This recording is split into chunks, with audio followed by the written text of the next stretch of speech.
On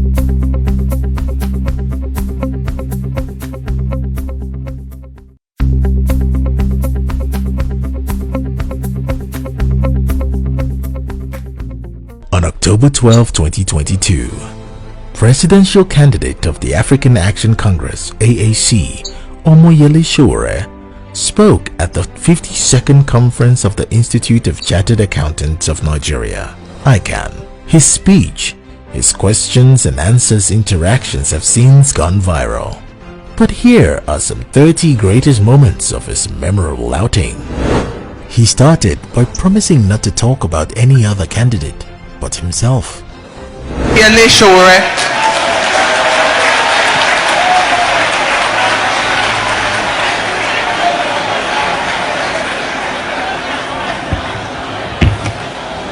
Good afternoon, everybody. On my way here, made a promise not to talk about any other candidate but myself. So I want to thank the leadership of ICAN for demonstrating better judgment than the Nigerian Bar Association, who did not invite the rest of us. He also pointed out the snobbish act of a candidate who didn't show up. I also want to congratulate those of you who made a bet today that one candidate will not show up. Congratulations, you won. And the candidate that did not show up, please listen to this, is supposed to be an accounting guru from Chicago State University, but he refused to show up at the most important accounting event in Nigeria today. He expressed the country's displeasure towards unsustainable candidates. The country Nigeria and the future of Nigeria cannot also continue to live or expect unsustainable candidates in 2023. He expressed the illegality of the Nigerian budget presented by the president. You guys are aware that the president of Nigeria just presented the budget of Nigeria a few days ago. I wasn't an accountant, but I went into that budget and looked at it legally and discovered that it's an illegal budget. Reason being that the budget violated section 12, subsection 1 of the Nigerian Constitution by way of the Fiscal Responsibility Act of 2007, which says explicitly that the deficit to GDP ratio of the national budget must not be more than 3%. We are now at 5%. That is unsustainable. He went ahead to disclose his topic of discussion for the conference.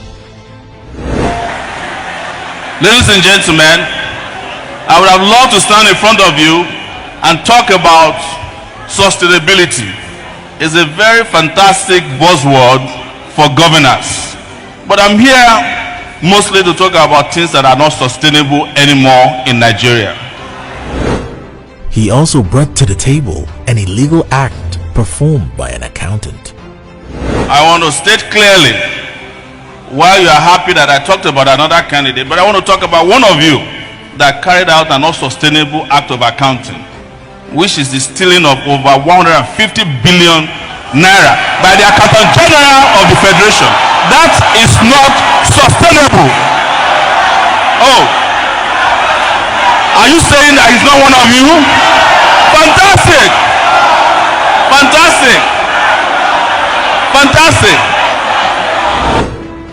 He stated his intention of ensuring the membership status of the next Accountant General of the country. You must ensure, and I will ensure, that the next Accountant General of Nigeria is a member of ICAN.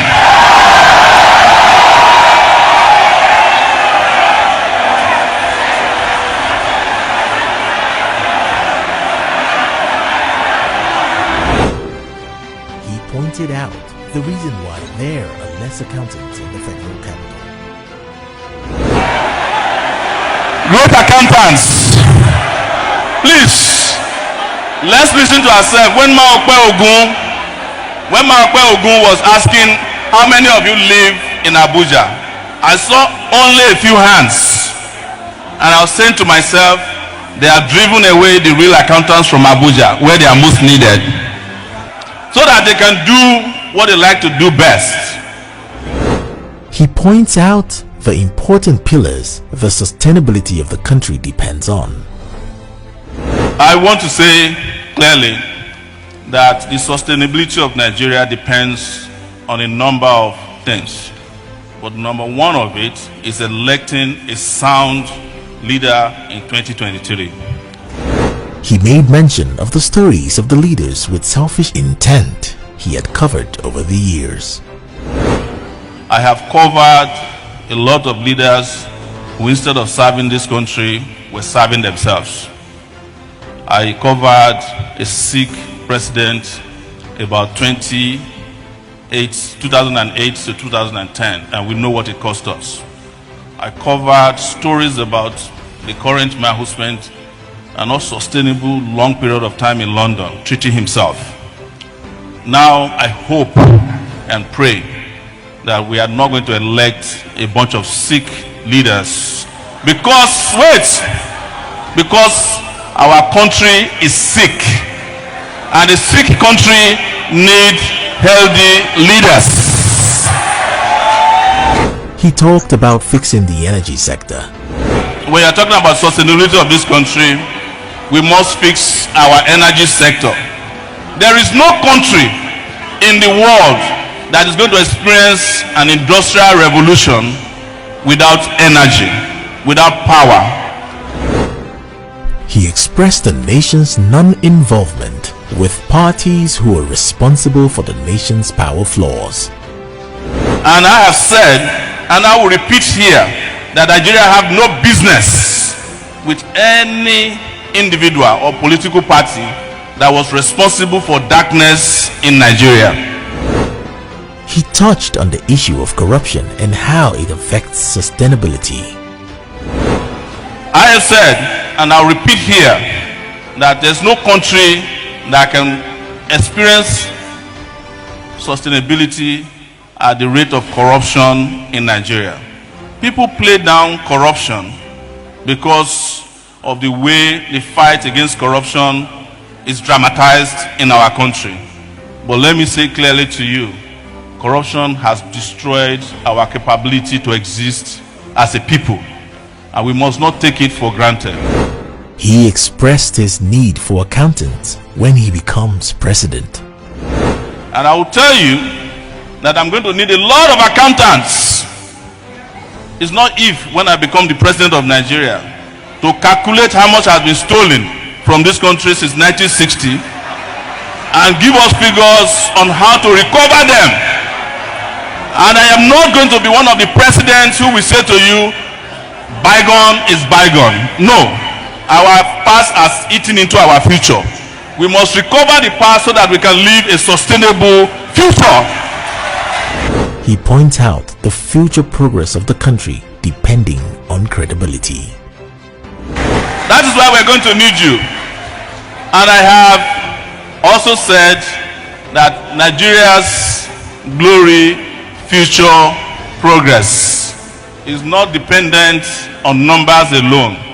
It will depend on the credibility of people managing the country. He expressed the need of advanced technology in preventing corruption. We don't want a situation where money has been stolen before we deploy software. We want a country where accountants use software to prevent corruption before they happen. He mentions how digitalization can help to retrieve the nation's loss. As it is today, we are spending too much money chasing after money that has been stolen. We do not need that if we deploy digitalization of every facet of our lives. It is also the reason why we must sustain a process of digitalization and retrieve Nigeria from analog leaders who think by way of typewriters, whereas we should be thinking in digitalization era. He assures the people his ability to run a modern state. Ladies and gentlemen, I want to assure you that as a presidential candidate and a chartered revolutionary, you will have, as the president of Nigeria, someone who has the courage, who's got the credibility, the integrity, and the ability to run a modern state. He pointed out why Nigerians should avoid leaders who cannot handle personal affairs. There is no reason why Nigeria or Nigerians should have leaders running its affairs that do not know how to run their own personal affairs. He mentions the country's inability to be united and how that can be managed. I heard from some of our colleagues here that the unity of Nigeria is very sacrosanct. I disagree with it, because it's not part of the SDGs that Nigeria must be united, except we sustain Nigeria on the basis of justice. Nigeria can never be united, and it can never continue to be united. He expresses his intent for free education. I want to mention that I am a beneficiary of free education, and it will be a crime in this country to continue to insist from those who benefited from free education that the younger ones who are poorer than when they existed should pay through their noses to acquire education. He mentions the solution to sustainable free education. The solution to sustainable education is 3. Investment, 2. Investment, and 3. Investment. Invest in education. Give our people great access to education. Give them quality education. And to those who have been in government and those who are still in government, stop this universal basic education. We don't need basic education to advance, because the rest of the world is no longer using slates and chalk to train their children. They are using computers. Let's invest in those kind of quality education so that our children can compete with the rest of the children or people around the world in the nearest future. He expressed the wrong priority focus of leaders in the educational sector. There is no basis for a country that cannot pay 1.3 trillion naira to ASU to buy vehicles for the Republic of Niger, SUVs. We have gotten our priorities wrong, and until we get it right, we can never do anything right. And that is why you should change your mind and vote for those of us who have experienced greatness and who want to bring it to Nigeria. Thank you. He makes an open pledge to use a good amount of the country's budget on education. Let me just quickly add this question to it, because it is closely related. It's from Akinyede Felix Mayowa. It says, can any of the candidates make an open pledge for adequate funding of education, and to what percentage if elected? So, to spend at least 26% of Nigeria's budget in the direction of education. And I mean it, because as I said, I benefited from free education in Ondo State. Anybody from Ondo State here? Yes, most of us benefited from free education. And we will be committing a crime against humanity if we don't make this pledge and ensure that it's implemented in our lifetime. He points out the dependency of the country's industrial revolution and security on electricity. we cannot run an economy on generators. What are you going to do about providing electricity? Solutions. One is to make a very important point to everyone seated here today, that Nigeria can never experience industrial revolution without electricity. Electricity, to my mind, is even more important than security at this point. Because if we get our electricity right, we will solve about 70% of our insecurity. Because with electricity gotten right 24 hours in a day, a lot of the people who are constituting bandits, criminals, and terrorists in this country will have a job to do. He mentions his intentions of focusing on renewable energy. I will immediately go into using energy mixes because we are on the cusp of renewable energy transition in the world. We cannot continue to rely both on dilapidated systems and dilapidated ideas in the electricity sector. That was what led the party of our candidate here to spend $16 billion generating darkness in Nigeria. We cannot continue that. We must use solar energy, wind, tidal energy to generate electricity for Nigeria. We must rebuild our transmission lines, take them away from where they used to be and give us brand new transmission lines. He talked about breaking down the electrical distribution system to regional level and retailing electricity. We must break down the electrical distribution system not to be a national grid. We should have regional grids. We should have grids that serve estates, serve campuses, and ensure that we can retail electricity so that you can grow electricity on your roof and sell it or pull it together to power your own area without coming to Abuja to beg somebody at the National Assembly or the presidency to give you electricity. That is an archaic idea. Because this is very, very important. I hear it all the time. How do we resolve the electricity problem without discussing fundamental solutions to generating electricity? Countries like Morocco, Tunisia, and Egypt, where Governor Peter Obi attended his, you know what I'm talking about. They are all growing electricity to the point that they are supplying Europe electricity. You know, I promise not to talk about other candidates.